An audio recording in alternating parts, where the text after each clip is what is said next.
Hey guys, welcome back to our channel. This channel, Data Science, is all about trying to learn various concepts of data science by practicing a lot of questions. This video is in continuation of the series where we're trying to learn Python by solving interview questions from top tech companies like Facebook, Amazon, Apple, Netflix, and Google. If you're preparing for any of these roles, this is a great series to follow and try to build your concepts.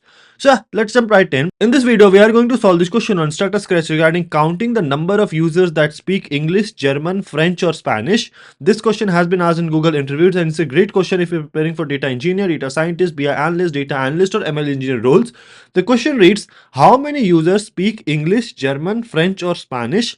And we should note that users who speak more than one language are counted only once. So basically, we need to perform a distinct count of users who speak either English, German, French, or Spanish.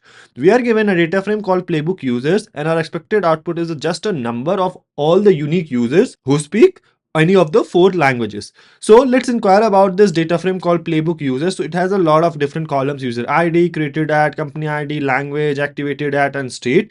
We are only concerned about the columns language, and then we need to count the number of distinct user IDs. So to perform this, the first thing that we should do is we need to perform a Boolean indexing to keep only those rows when the language is in either English, German, French, or Spanish. So we need to take the language column, and then the language should be in the list of languages that are provided. So it should be either English, or it should be either German, or it should be either Spanish, or it should be either French. Okay, so now this is going to give you a list of true or false values.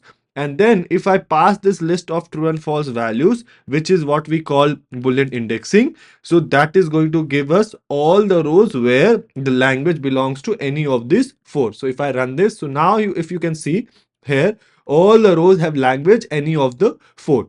Now once we have this, then we need to count the number of distinct users who speak these languages. We can take the user ID column. So let me take the user ID column, right? And then we need to count distinct users. Why? Because here the question says users who speak more than one language are counted only once. So you cannot use dot count. You need to count distinct. So you need to write dot and unique, that is count the number of unique values in the user ID column, right? So let me go ahead and run this. So let's see what do we get. So here we have 157. Our expected output is 157 as well.